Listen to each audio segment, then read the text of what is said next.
Hi, it's Jen again. Sorry last week I didn't put out a video. There's just been a lot going on in my life with first getting sick and then people in my family getting sick, and now we've had a close member of the family pass away who's been dealing with severe health issues for the last couple of years. So I debated on whether or not I even wanted to make a video this week, just kind of with everything going on.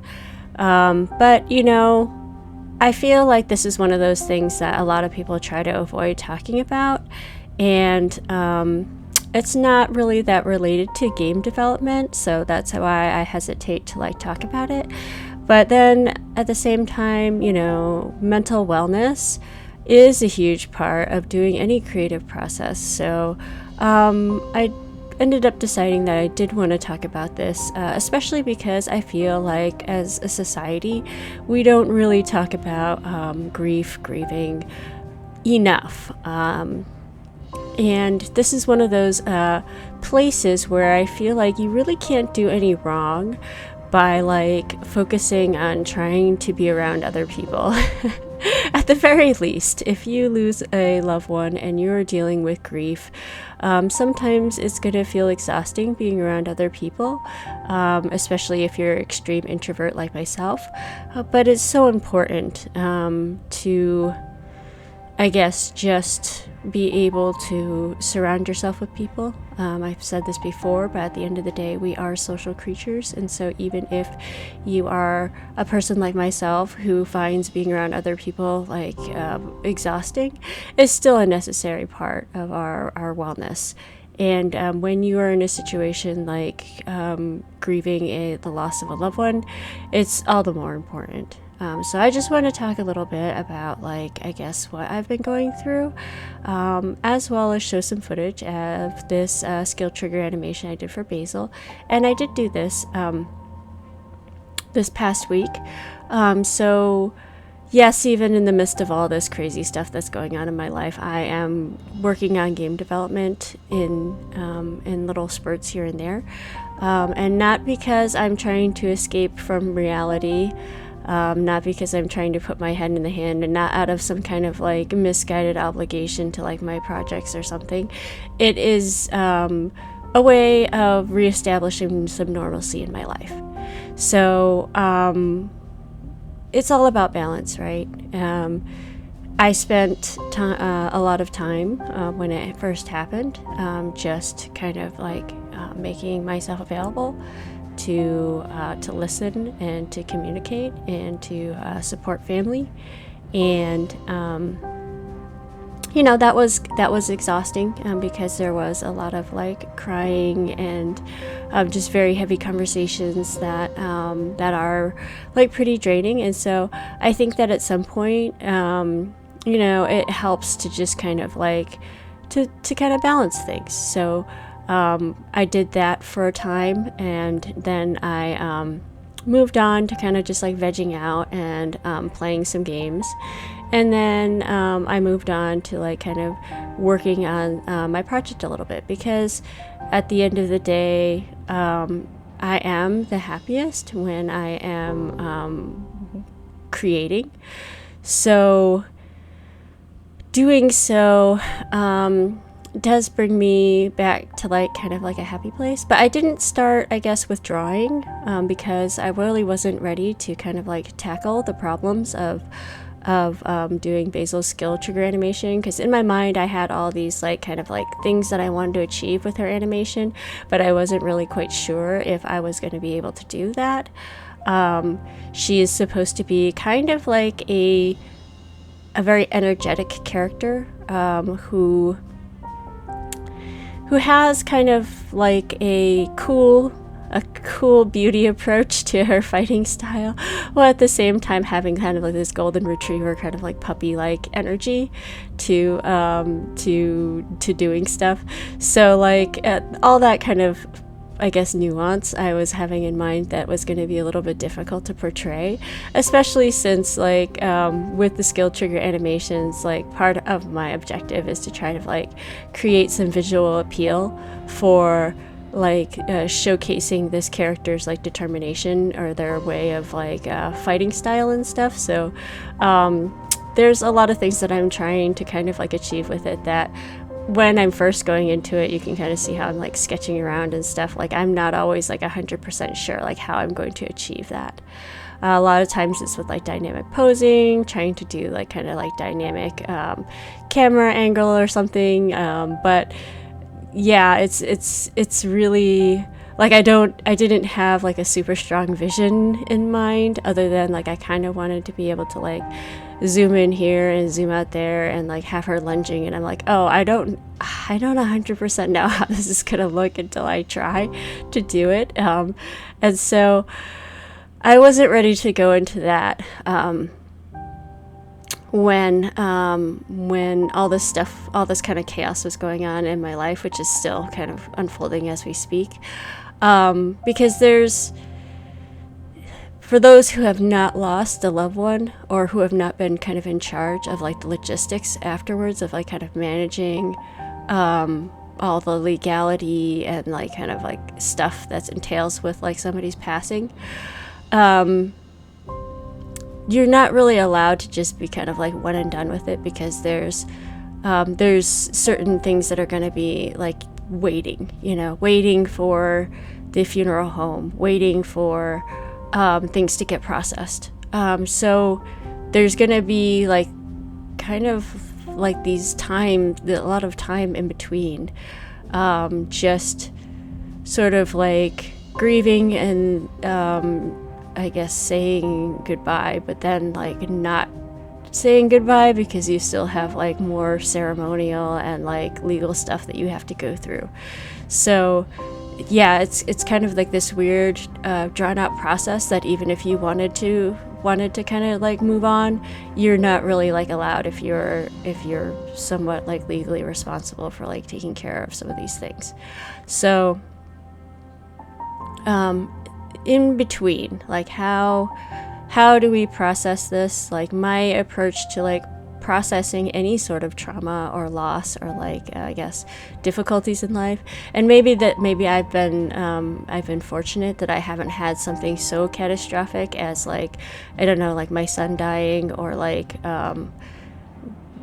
getting severely disabled to the point where it severely impedes like my quality of life.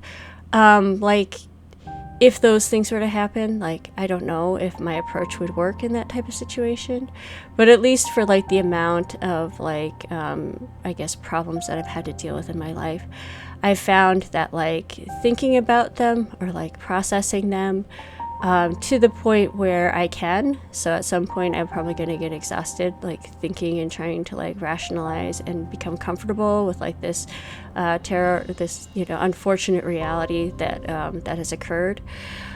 So at that point I will take a break from it and do something kind of like, I guess, escapism wise, like mind numbing, but I try not to stay in that state for too long either, because like when my dad passed away, I basically took like a month-long break from work to just like play video games, and it didn't really help me in the end, because like by the time the month was over and I went back to work, I really wasn't in any better shape than I was like when I started my bereavement process.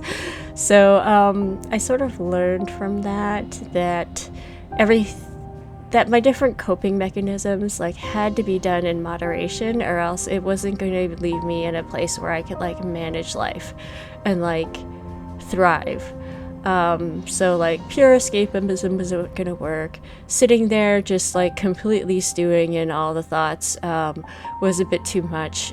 So just doing things in moderation, which I keep saying on this channel because it's such a true thing, but for whatever reason, like I struggle with it, and I feel like a lot of people I know also struggle with it, like because it's like kind of hard, like at least for somebody like myself, like I tend to get into like one mindset, and like I hear people talk about this phenomenon of like people like kind of like, I don't know, giving up, like they they would achieve all this kind of stuff in life. Like all these people would achieve so much more in life if they just like, you know, didn't give up, if they just like stuck to it and they just had like commitment and they just were like dedicated. I'm like, I actually, with all my observations in life, find the opposite to be completely true, where people are overly dedicated. We tend to hyper focus on things and not be able to let them go until they have like this result or reward, you know, that whatever we were like planning, even when those things are like impossible, or have been proven that like what we're doing is not like is not moving forward, people still tend to be stuck in like this in this mindset that if they just keep working at it long enough and they just keep doing the right thing, or they keep doing it, you know, despite, I guess, not making any progress, somehow progress will happen. And quite frankly, most of the time it doesn't. Like, people stay in bad relationships, people stay in bad jobs, people stay, you know, doing things that they once loved and then they didn't love anymore, but they still stick to it, thinking that somehow, you know, either it's gonna pay off, or they're gonna like find their love for it again, or that like they you know, they've just talked themselves into like, somehow this is what I've always loved doing, so I'm never gonna stop love doing it, even though like it's clearly not like the exciting, you know, thing that it once was for them. So I actually think that the opposite is true. Like, we're always kind of warned against like giving up, or like, you know, we're kind of encouraged to like continue with discipline and like getting through the slog. But I feel like that's how a lot of us end up getting so like stressed and unhappy, is because we're overly committed to things that don't make us happy out of like sheer obligation. So moderation is a very difficult thing, I think, for most people to do, because so much of our lives are I can't say the word compartmentalized. There, I finally said it. So much of our lives are now I can't say it again. You get the idea. Where we are, even in our jobs, a lot of times really removed from like the full process and just like designated to do like one task. And in the grand scheme, I guess, of industrialization, like, yes, it does help us create you know, things maybe more efficiently and like at a higher quality than perhaps like one person doing the process from start to finish. But it really like kind of disconnects us from like so much of like the process, and so I think like a lot of times we tend to approach things like in life through this compartmentalized mentality of like industrialization, even to the point where like, you know, things like grieving is difficult because people tend to go hard on one coping mechanism without like balancing it properly with like other coping mechanisms. So yes, spending time with people, whether it's, you know, acknowledging the grief or just enjoying companionship, to help kind of like not feel alone, and to whether it's distracting or whether it's just you know, filling that social kind of like need, that might be even more so than it normally would be if you weren't feeling like lost, like kind of helping you have like a sense of support or security with, you know, other people around you, so important. And also being able to take a break from some of this stuff by like, you know, having a moment of reprieve if it becomes too much, like, you know, not feeling guilty for like, I guess, playing a game and like getting lost in a fictional world, you know, because so much of those things do reflect reality and they're a safe space to process these things. So I am of the mindset of like letting kids watch like horrible, horrific, violent movies and stories, because it's a safe place to like kind of like explore these concepts. Yeah, there are some things that are probably age inappropriate that I think are probably more to do with like you know, more mature and sexual themes. I think are a little bit more like to be I guess age kept until like they're ready to like kind of like see that kind of stuff. But when it comes to like scary things, like as long as the child can handle it, I actually encouraged like my son to like view as much kind of like scary content as he can, because the world is pretty darn scary, and if you can explore some of that fear in this safe realm of like fantasy, I think that's a good thing. So anyways, where is I going with that? So yes, escapism, going to fiction, going to stories as like a safe place to kind of like process some of your grief, I think is a good thing. And going back to doing work in a way that kind of provides like that kind of normalcy and routine, I think is also a good thing, because at the end of the day, you know, life will go on and we have to kind of like, I guess, get back to the grindstone. So I am, I think, getting through this in a much healthier way than I did when my father initially passed away, by trying to remain balanced, holding off a little bit on my bereavement instead of like taking it right away. I am going to like try to take that more when it aligns with like kind of like dealing with like the logistical stuff of like all the legal stuff that will have to be tackled at some point. So that is where I'm at, and I'm fortunate, I think, in a sense that I'm really not that stressed out about it, to be honest. I've had some people give me their condolences, and I appreciate like the kind and empathetic thoughts, but really like I'm okay, and I'm at a place in my life where I have a lot of like the tools and the resources to like deal and cope with these stresses. So I don't know if anything that I've discussed in this video is going to be helpful for anybody else who maybe is struggling with like with dealing with some of these issues.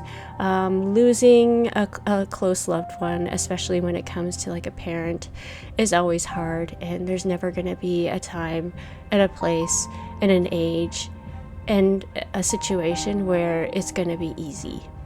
So I would just encourage, if you're dealing with anything like that, or perhaps maybe it wasn't recent but it still haunts you to this day,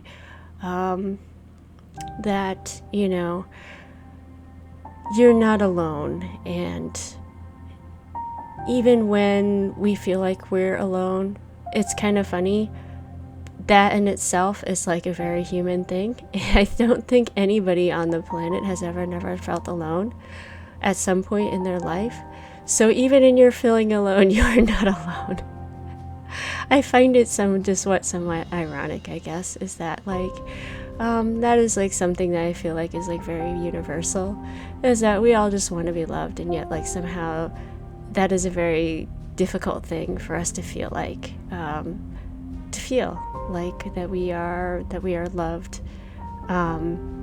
We might be able to say, of course I'm loved, and we can know rationally that we have people in our lives who have told us that we are loved, and that we have demonstrated their love. But that doesn't stop that feeling of sometimes like not feeling like you're loved, not feeling that you're alone. And when you're in a moment of like grief and loss, those feelings can be more amplified. Whether it's objectively true or not, these are real lived experiences, and these are real lived feelings. And so much like how I try to approach things in life these days, I try to be balanced in like both giving myself some needed validation, and also trying to like objectively like stick to things that are productive and move me forward in a positive way. So I do apologize if this was not what you were hoping to listen to, as far as like it not being really related to game development.